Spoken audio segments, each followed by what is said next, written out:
Hi hello ನಮಸ್ತೆ ಎಲ್ಲರೂ ಹೇಗಿದ್ದೀರಾ? ನೀವೆಲ್ಲರೂ ಚೆನ್ನಾಗಿದ್ದೀರಾ ಅಂತ ಅಂದ್ಕೊಂಡಿದ್ದೀನಿ. ಹಾಗೆ ನಾನು ಕೂಡ ಚೆನ್ನಾಗಿದ್ದೀನಿ ಅಂತ ಹೇಳ್ತಾ ಇವತ್ತಿನ ಕುಕ್ಕಿಂಗ್ ವ್ಲಾಗ್ನ ಸ್ಟಾರ್ಟ್ ಮಾಡ್ತಾಯಿದ್ದೀನಿ. ಇವತ್ತು ಮತ್ತೆ ನನ್ನ ಮಗ ಚೈನೀಸ್ ಚಿಲ್ಲಿ ಚಿಕನ್ ಮಾಡ್ತಾಯಿದ್ದಾನೆ.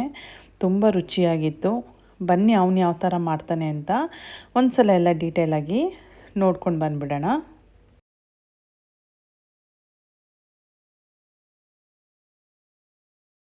ಇಲ್ಲಿ ನಾವು 1 kg ಚಿಕನ್ ಅಷ್ಟು ತೊಗೊಂಡಿದ್ದೀವಿ. 1 kg ಚಿಕನ್ಗೆ 2 ಟೇಬಲ್ ಸ್ಪೂನಷ್ಟು ಸೋಯಾ ಸಾಸನ್ನ ಸೇರಿಸ್ಕೊಳ್ತಾ ಇದ್ದಾನೆ. ಸೋಯಾ ಸಾಸ್ ಸೇರಿಸ್ಕೊಂಡಿದ ನಂತರ ಚಿಲ್ಲಿ ಸಾಸು 1 ಟೇಬಲ್ ಸ್ಪೂನಷ್ಟು ಸೇರಿಸ್ಕೊಂಡಿದ್ದಾನೆ. ಇದಾದ ನಂತರ ವಿನಿಗರ್ ಕೂಡ 1 ಟೇಬಲ್ ಸ್ಪೂನಷ್ಟು ಸೇರಿಸ್ಕೊಳ್ತಾ ಇದ್ದಾನೆ. ನಂತರ ಜಿಂಜರ್ ಗಾರ್ಲಿಕ್ ಪೇಸ್ಟು 1 ಟೇಬಲ್ ಸ್ಪೂನಷ್ಟು. ಇದೆಲ್ಲ ಸೇರಿಸ್ಕೊಂಡಿದ್ದ ನಂತರ ಕಾರ್ನ್ಫ್ಲೋರ್ನ ಇಲ್ಲಿ 3 ಟೇಬಲ್ ಸ್ಪೂನಷ್ಟು ಕಾರ್ನ್ಫ್ಲೋರ್ನ ಸೇರಿಸ್ಕೊಳ್ತಾ ಇದ್ದಾನೆ. ಕಾರ್ನ್ಫ್ಲೋರ್ ಸೇರಿಸ್ಕೊಂಡಿದ್ದ ನಂತರ ಮೈದಾ ಹಿಟ್ಟು ಅಥವಾ ಆಲ್ ಪರ್ಪಸ್ ಫ್ಲೋರ್ ಅಂತ ಏನು ಹೇಳ್ತಾರೆ ಅದು 2 ಟೇಬಲ್ ಸ್ಪೂನಷ್ಟು ಸೇರಿಸ್ಕೊಂಡಿದ್ದಾನೆ. ಇವೆಲ್ಲ ಸೇರಿಸ್ಕೊಂಡಿದ್ದ ನಂತರ ಮೊಟ್ಟೆ 1 ಸೇರಿಸ್ಕೊಳ್ತಾ ಇದ್ದಾನೆ. ಮೊಟ್ಟೆ ಸೇರಿಸ್ಕೊಂಡಿದ್ದಾದಮೇಲೆ ರುಚಿಗೆ ತಕ್ಕಷ್ಟು ಉಪ್ಪು ಸೇರಿಸ್ಕೊಳ್ತಾ ಇದ್ದಾನೆ. ನಂತರ ಎಲ್ಲನೂ ನೀಟಾಗಿ ಸ್ಪೂನಿನ ಸಹಾಯದಿಂದ ಮಿಕ್ಸ್ ಮಾಡ್ಕೊಳ್ತಾ ಇದ್ದಾನೆ. ನೀವು ಬೇಕಂದರೆ ಕೈಯಿಂದ ಕೂಡ ಮಿಕ್ಸ್ ಮಾಡ್ಕೊಳ್ಬೋದು. ಈ ಚಿಕನ್ನು ಮಸಾಲೆ ಎಲ್ಲ ನೀಟಾಗಿ ಮಿಕ್ಸ್ ಮಾಡ್ಕೊಳ್ಬೇಕು. ಇದಾದಮೇಲೆ ಸುಮಾರು ಒಂದು 3 ಅವರಿಂದ 4 ಅವರ್ ಆದರೂ ಮ್ಯಾರಿನೇಟ್ ಮಾಡಿ. ಟೈಮ್ ಇಲ್ಲ ಅಂದರೆ 1 ಅವರ್ ಸಾಕಾಗುತ್ತೆ. ಇದೆಲ್ಲ ಆದ ನಂತರ ನಾವು ಮಧ್ಯಾಹ್ನ ಮ್ಯಾರಿನೇಟ್ ಮಾಡೋಕ್ಕಿಟ್ಟಿದ್ದು ಇವಾಗ ನೈಟ್ಗೆ ನಾವು ಇದನ್ನ ಮಾಡ್ಕೊಳ್ತಾ ಇದ್ದೀವಿ. ಇಲ್ಲಿ ಒಂದು ಕಡಾಯಿ ಇಟ್ಕೊಂಡಿದ್ದೀವಿ. ಕಡಾಯಿಗೆ ಎಣ್ಣೆ ಸೇರಿಸ್ಕೊಳ್ತಾ ಇದ್ದೀವಿ. ಎಣ್ಣೆ ಕಾದಿದೆ. ಆ ಎಣ್ಣೆಗೆ ನಾವೇನು ಮ್ಯಾರಿನೇಟ್ ಮಾಡಿ ಇಟ್ಕೊಂಡಿದ್ವಲ್ವ ಆ ಚಿಕನ್ನ ಸೇರಿಸ್ಕೊಳ್ತಾ ಇದ್ದೀವಿ. ಇಲ್ಲಿ ನಾವು ಒಟ್ಟಿಗೆ ಎಲ್ಲ ಚಿಕನ್ನು ಹಾಕ್ಕೊಳ್ಳಿಲ್ಲ. 2 ಸಲ ನಾವು ಚಿಕನ್ನ ಫ್ರೈ ಮಾಡ್ಕೊಂಡ್ವಿ. ಲೋ ಫ್ಲೇಮಲ್ಲೇ ಇಟ್ಕೊಂಡು ನಾವು ಇದನ್ನ ಫ್ರೈ ಮಾಡ್ಕೊಳ್ಬೇಕಾಗತ್ತೆ. ಇದು ಗೋಲ್ಡನ್ ಬ್ರೌನ್ ಕಲರ್ ಬರಬೇಕು ಈ ಚಿಕನ್ನು. ಅಲ್ಲಿವರೆಗೂ ನಾವು ಫ್ರೈ ಮಾಡ್ಕೊಳ್ಬೇಕು. ನಾವು ಹೈ ಫ್ಲೇಮಲ್ಲಿ ಇಟ್ಕೊಂಡು ಈ ಚಿಕನ್ ಫ್ರೈ ಮಾಡಿದ್ರೆ ಏನಾಗುತ್ತೆ ಅಂದರೆ ಮೇಲ್ಗಡೆ ಎಲ್ಲ ಬ್ರೌನ್ ಆಗಿರುತ್ತೆ, ಒಳಗಡೆ ಚಿಕನ್ ಬೆಂದಿರೋದಿಲ್ಲ. ಹಾಗಾಗಿ ನಾವು ಲೋ ಫ್ಲೇಮಲ್ಲೇ ಇಟ್ಕೊಂಡು ನಿಧಾನಕ್ಕೆ ಚಿಕನ್ನ ಫ್ರೈ ಮಾಡ್ಕೊಳ್ಬೇಕಾಗತ್ತೆ. ಈ ಚಿಕನ್ ಫ್ರೈ ಮಾಡ್ಕೊಳ್ಳೋದೊಂದೇ ಸ್ವಲ್ಪ ಲೇಟ್ ಆಗೋದು. ಇನ್ನು ಉಳಿದಿದ್ದೆಲ್ಲ ಬೇಗ ಆಗಿಬಿಡುತ್ತೆ. ನೋಡಿ ಇವಾಗ ಚಿಕನ್ನು ಆಲ್ಮೋಸ್ಟ್ ಫ್ರೈ ಆಗಿದೆ. ಇದನ್ನ ತೆಗೆದು ಒಂದು ಬೇರೆ ಸಪ್ರೇಟಾಗಿ ಎತ್ತಿಟ್ಕೊಂಡ್ರೆ ಆಯಿತು. ನೋಡಿ ನಾವೆಲ್ಲನೂ ಇವಾಗ ಇನ್ನೊಂದು ಬೌಲ್ಗೆ ಟಿಶ್ಯೂ ಹಾಕಿ ಸಪ್ರೇಟಾಗಿ ಎಲ್ಲನೂ ಎತ್ತಿಟ್ಕೊಳ್ತಾ ಇದ್ದೀವಿ, ಆಯಿಲೆಲ್ಲ ಅಬ್ಸರ್ವ್ ಆಗಲಿ ಅಂತ. ಚಿಕನ್ ಇನ್ನು ಉಳಿದಿತ್ತಲ್ವ ಅದು ಕೂಡ ಸೇಮ್ ಇದೇ ರೀತಿ ಫ್ರೈ ಮಾಡಿ ಎತ್ತಿಟ್ಕೊಳ್ತಾ ಇದ್ದೀವಿ. ನೋಡಿ ಇದು ಫಸ್ಟ್ ಟ್ರಿಪ್ಪು ಚಿಕನ್ ಫ್ರೈ ಮಾಡಿರೋದು. ಇದೇ ರೀತಿ ಸೆಕೆಂಡ್ ಟ್ರಿಪ್ಪನ್ನು ಫ್ರೈ ಮಾಡ್ಕೊಳ್ಬೇಕು. ಇವಾಗ ನೋಡಿ ಸೆಕೆಂಡ್ ಟ್ರಿಪ್ಪು ಕೂಡ ಚಿಕನ್ ಫ್ರೈ ಆಗಿದೆ. ಅದು ಕೂಡ ನಾವು ಎತ್ತಿಟ್ಕೊಳ್ತಾ ಇದ್ದೀವಿ.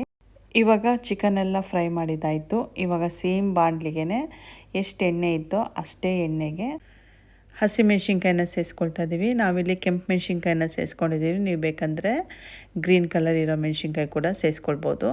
ಅದಾದ ನಂತರ ಶುಂಠಿನ ಸಣ್ಣದಾಗಿ ಕಟ್ ಮಾಡಿ ಸೇರಿಸ್ಕೊಳ್ತಾ ಇದ್ದೀವಿ. 1.5 ಟೇಬಲ್ ಸ್ಪೂನಷ್ಟು ಶುಂಠಿ ಸಣ್ಣದಾಗಿ ಕಟ್ ಮಾಡಿರುವಂಥದ್ದು.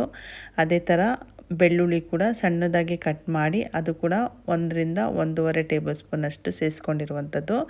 ಇವೆಲ್ಲನೂ ಇವಾಗ ಚೆನ್ನಾಗಿ ಫ್ರೈ ಮಾಡ್ಕೊಳ್ಬೇಕು. ಮೆಣಸಿನ್ಕಾಯಿ, ಬೆಳ್ಳುಳ್ಳಿ, ಶುಂಠಿ ಎಲ್ಲ ಚೆನ್ನಾಗಿ ಫ್ರೈ ಆಗಬೇಕು. ಇವಾಗ ನಾವು ಇದೆಲ್ಲ ಫ್ರೈ ಮಾಡ್ತಿರೋದು ಸಾಸ್ ಮಾಡ್ಕೊಳ್ಳೋದಕ್ಕೋಸ್ಕರ. ನಂತರ ಆನಿಯನ್ನ ಸೇರಿಸ್ಕೊಳ್ತಾ ಇದ್ದೀವಿ. ಇಲ್ಲಿ ಆನಿಯನು ಸ್ಕ್ವೇರ್ ಆಗಿ ಕಟ್ ಮಾಡ್ಕೊಳ್ಬೇಕಾಗುತ್ತದೆ. ನಂತರ ಕ್ಯಾಪ್ಸಿಕಮ್ಮು 2 ಕಲರ್ ಇರೋದು ಸೇರಿಸ್ಕೊಂಡಿದ್ದೀವಿ. ಕಲರಾಗಿ ಚೆನ್ನಾಗಿ ಕಾಣಲಿ ಅನ್ನೋ ಉದ್ದೇಶದಿಂದ ಇಲ್ಲಿ ರೆಡ್ ಕಲರು, ಗ್ರೀನ್ ಕಲರ್ ಸೇರಿಸ್ಕೊಂಡಿದ್ದೀನಿ. ನಿಮ್ಮ ಹತ್ರ ಯಾವ್ಯಾವ ಕಲರ್ ಇದೆ ಆ ಕ್ಯಾಪ್ಸಿಕಮ್ನ ಸೇರಿಸ್ಕೊಳ್ಬೋದು.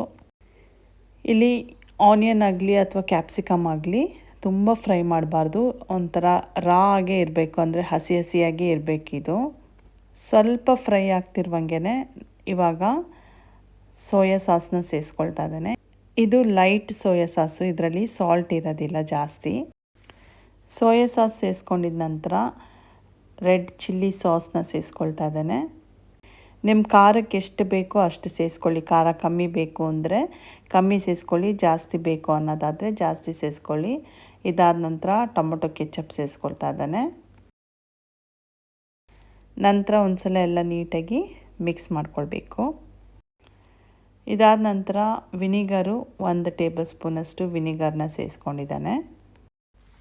ಇದೆಲ್ಲ ಆದ ನಂತರ ಕಾರ್ನ್ಫ್ಲವರ್ನ ಸೇರಿಸ್ಕೊಂಡಿದ್ದಾನೆ. ಕಾರ್ನ್ಫ್ಲವರ್ ಸೇರಿಸ್ಕೊಂಡಿದ ನಂತರ ಇದು ಕೂಡ ಚೆನ್ನಾಗಿ ಇವಾಗ ಎಲ್ಲ ಮಿಕ್ಸ್ ಮಾಡ್ಕೊಳ್ಬೇಕು.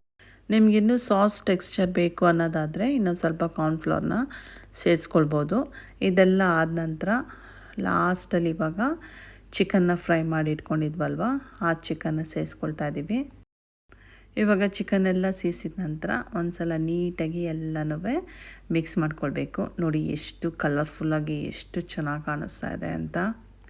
ನಾನು ಈ ಚಿಲ್ಲಿ ಚಿಕನ್ಗೆ ಸಾಂಬಾರು ಮಾಡಿದ್ದೆ. ಈ ಸಾಂಬಾರಿಗೂ ಅನ್ನಕ್ಕೂ ಚಿಲ್ಲಿ ಚಿಕನ್ಗೂ ಕಾಂಬಿನೇಷನ್ ತುಂಬ ಚೆನ್ನಾಗಿತ್ತು. ನೀವು ಒಂದು ಸಲ ಟ್ರೈ ಮಾಡಿ ಹೇಗೆ ಬಂತು ಅಂತ ಪ್ಲೀಸ್ ಕಮೆಂಟಲ್ಲಿ ಹೇಳಿ. ನೋಡಿ, ಇದಿಷ್ಟೇ ಚಿಲ್ಲಿ ಚಿಕನ್ ಮಾಡೋ ವಿಧಾನ. ಹಾಗಿದ್ದರೆ ನಿಮಗೆ ಈ ಚಿಲ್ಲಿ ಚಿಕನ್ ಮಾಡಿರೋ ವಿಧಾನ ತುಂಬ ಇಷ್ಟ ಆಗಿದೆ ಅಂತ ಅಂದ್ಕೊತೀನಿ. ನಿಮಗೇನಾದರೂ ಸ್ವಲ್ಪ ಆದರೂ ಈ ಚಿಲ್ಲಿ ಚಿಕನ್ ಮಾಡಿರೋದು ಇಷ್ಟ ಆಗಿದ್ದರೆ ಪ್ಲೀಸ್ ನನ್ನ ಚಾನೆಲ್ನ ಸಬ್ಸ್ಕ್ರೈಬ್ ಮಾಡ್ಕೊಳ್ಳಿ. ಹಾಗೆ ನನ್ನ ಈ ವಿಡಿಯೋಗೊಂದು ಲೈಕ್ ಕೊಡಿ. ಪಕ್ಕದಲ್ಲೇ ಇರೋ ಬೆಲ್ ಬಟನ್ನ ಪ್ರೆಸ್ ಮಾಡೋದು ಮರಿಬೇಡಿ. ಆಲ್ ಅನ್ನೋದನ್ನ ಸೆಲೆಕ್ಟ್ ಮಾಡ್ಕೊಳ್ಳಿ. ಆವಾಗ ನಾನು ಯಾವುದೇ ಒಂದು ವಿಡಿಯೋ ಹಾಕಿದ್ರೂ ಫಸ್ಟ್ ನೋಟಿಫಿಕೇಷನ್ ನಿಮಗೆ ಬಂದು ಸೇರುತ್ತೆ. ಇಲ್ಲಿವರೆಗೂ ನನ್ನ ವಿಡಿಯೋ ನೋಡಿದ್ದಕ್ಕಾಗಿ thank you and God bless you. ಇನ್ನೂ ಒಂದು ರೆಸಿಪಿ ಮಾಡಿದ್ದಾನೆ ಪಾಸ್ತಾದು, ಅದು ಕೂಡ ಸದ್ಯದಲ್ಲೇ ನಾನು ವಿಡಿಯೋ ಅಪ್ಲೋಡ್ ಮಾಡ್ತೀನಿ.